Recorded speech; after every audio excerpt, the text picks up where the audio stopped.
शिवजी से जुड़ी कुछ रोचक कथाएं। ब्रह्मा, विष्णु और शिव का जन्म एक ही रहस्य है। तीनों की जन्म की कथाएं वेदों और पुराणों में अलग अलग हैं। उनके अलग अलग होने का कारण यह है कि जो शिव को मानते हैं वे शिव को ही केंद्र में रखकर अपना दर्शन करते हैं, और जो विष्णु को मानते हैं वे विष्णु को केंद्र में रखते हैं। लेकिन सभी पुराण इस बात पर तो सहमत हैं कि शिव ने ब्रह्मा के पुत्र दक्ष की पुत्री सती और विष्णु ने ब्रह्मा के पुत्र भृगु की पुत्री लक्ष्मी से विवाह किया था। ऐसे में सभी तरह की अलंकारिक और श्रृंगारिक कथाओं के रहस्य को समझना जरूरी है। अलग अलग पुराणों में भगवान शिव और विष्णु के जन्म के विषय में कई कथाएं प्रचलित हैं। शिव पुराण के अनुसार भगवान शिव को स्वयंभू माना जाता है, जबकि विष्णु पुराण के अनुसार भगवान विष्णु को स्वयंभू माना जाता है। शिव पुराण के अनुसार एक बार जब भगवान शिव अपने टखने पर अमृत मल रहे थे, तब उससे भगवान विष्णु पैदा हुए, जबकि विष्णु पुराण के अनुसार ब्रह्मा भगवान विष्णु की नाभि कमल से पैदा हुए, जबकि शिव भगवान विष्णु के माथे के तेज से उत्पन्न हुए बताए गए हैं। विष्णु पुराण के अनुसार माथे के तेज से उत्पन्न होने के कारण ही शिव हमेशा योग मुद्रा में रहते हैं। शिव के जन्म की कहानी हर कोई जानना चाहता है। श्रीमद् भागवत के अनुसार एक बार जब भगवान विष्णु और ब्रह्मा अहंकार से अभिभूत हो स्वयं को श्रेष्ठ बताते हुए लड़ रहे थे, तब एक जलते हुए खंबे जिसका कोई भी और छोर ब्रह्मा या विष्णु नहीं समझ पाए से भगवान शिव प्रकट हुए। यदि किसी का बचपन है तो निश्चित ही जन्म भी होगा और अंत भी। विष्णु पुराण में शिव के बाल रूप का वर्णन मिलता है। इसके अनुसार ब्रह्मा को एक बच्चे की ज़रूरत थी। उन्होंने इसके लिए तपस्या की। तब अचानक उनकी गोद में रोते हुए बालक शिव प्रकट हुए। ब्रह्मा ने बच्चे से रोने का कारण पूछा तो उसने बड़ी मासूमियत से जवाब दिया कि उसका नाम ब्रह्मा नहीं है, इसलिए वह रो रहा है। तब ब्रह्मा ने शिव का नाम रुद्र रखा, जिसका अर्थ है रोने वाला। शिव तब भी चुप नहीं हुए, इसलिए ब्रह्मा ने उन्हें दूसरा नाम दिया, पर शिव को वह नाम पसंद नहीं आया और वे फिर भी चुप नहीं हुए। इस तरह शिव को चुप कराने के लिए ब्रह्मा ने 8 नाम दिए और शिव 8 नामों रुद्र, श्रव, भाव, उग्र, भीम, पशुपति, ईशान और महादेव से जाने गए। शिव पुराण के अनुसार ये नाम पृथ्वी पर लिखे गए थे।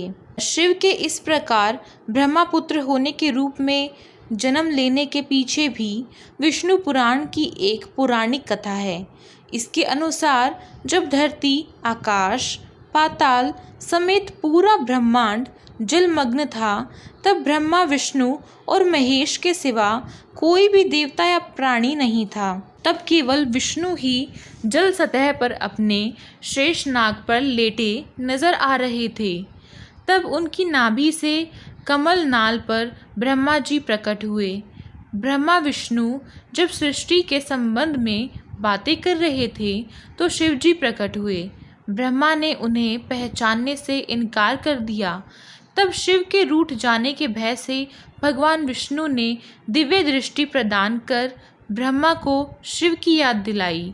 ब्रह्मा को अपनी गलती का एहसास हुआ और शिव से क्षमा मांगते हुए उन्होंने उनसे अपने पुत्र रूप में पैदा होने का आशीर्वाद मांगा। शिव ने ब्रह्मा की प्रार्थना स्वीकार करते हुए उन्हें यह आशीर्वाद प्रदान किया।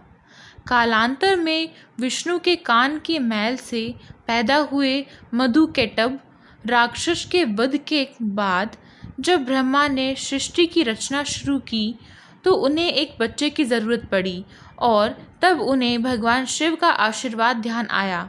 अतः ब्रह्मा ने तपस्या की और बालक शिव बच्चे के रूप में उनकी गोद में प्रकट हुए। भगवान शिव का विवाह ब्रह्मा के पुत्र की पुत्री सती से हुआ था।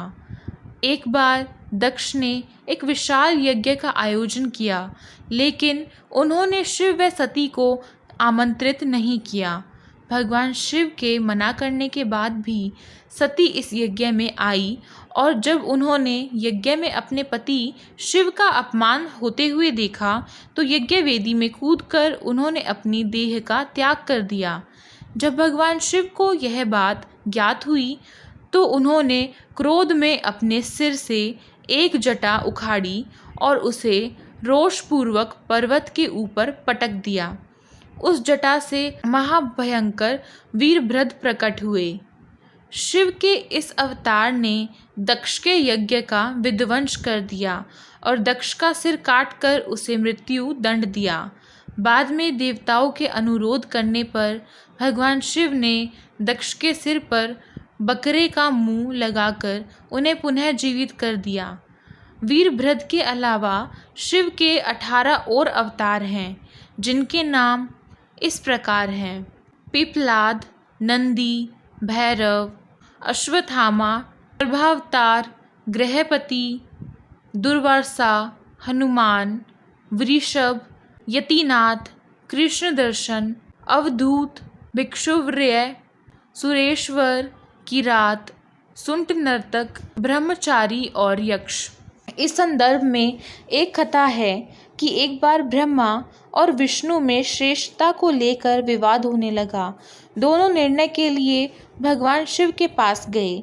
विवाद का हल करने के लिए भगवान शिव साराकार से निराकार रूप में प्रकट हुए। शिव का निराकार रूप अग्नि स्तंभ के रूप में नजर आ रहा था। ब्रह्मा और विष्णु दोनों इसके आदि और अंत का पता लगाने के लिए चल पड़े। कई युग बीत गए, लेकिन इसके आदि और अंत का पता नहीं लगा। जिस स्थान पर यह दुर्घटना हुई वह अरुणाचल प्रदेश के नाम से जाना जाता है। ब्रह्मा और विष्णु को अपनी भूल का एहसास हुआ। भगवान शिव साराकार रूप में प्रकट हुए और कहा कि आप दोनों ही बराबर हैं। इसके बाद शिव ने कहा कि पृथ्वी पर अपने ब्रह्म रूप का बोध कराने के लिए मैं लिंग रूप में प्रकट हुआ, इसलिए अब पृथ्वी पर इसी रूप में मेरे परम ब्रह्म रूप की पूजा की जाएगी।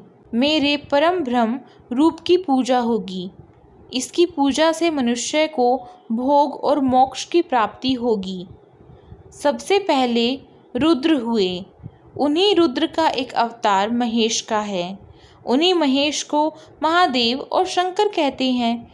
वे शिव अर्थात ब्रह्मा के समान होने के कारण शिव कहलाए। हालांकि शिव उनका नाम नहीं है। रुद्र अवतार में से एक भैरव है। शिव से भी बढ़कर सदाशिव की महिमा का वर्णन पुराणों में मिलता है। सदाशिव को ब्रह्मा, विष्णु और महेश आदि का पिता माना गया है। सदाशिव की शक्ति को प्रधान प्रकृति कहा गया है, जो बाद में अम्बा नाम से प्रसिद्ध हुई। वह शक्ति अंबिका, पार्वती या सती नहीं कही गई है।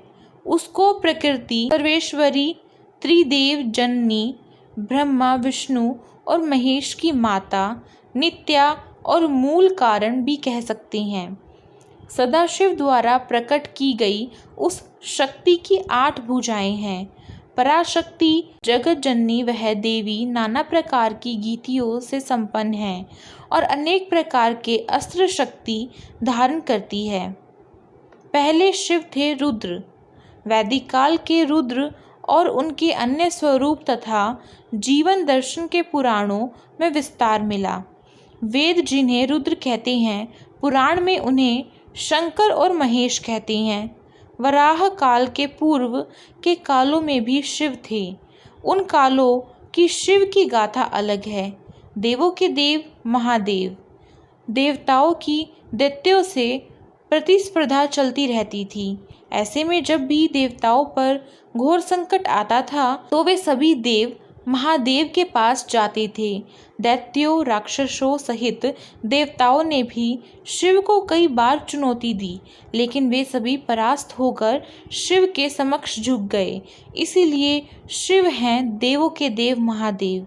वे दैत्यों, दानवों और भूतों के भी प्रिय भगवान हैं। यहीं पर कथा समाप्त होती है। यदि आपको यह कथा अच्छी लगी हो तो कृपया आप इस वीडियो को लाइक करें, अपने दोस्तों में शेयर करें और हमारे साथ जुड़ने के लिए हमारे चैनल को सब्सक्राइब कर लें और साइड में जो बेल आइकन है उसे दबा लें, जिससे कि नोटिफिकेशन तुरंत आ जाए।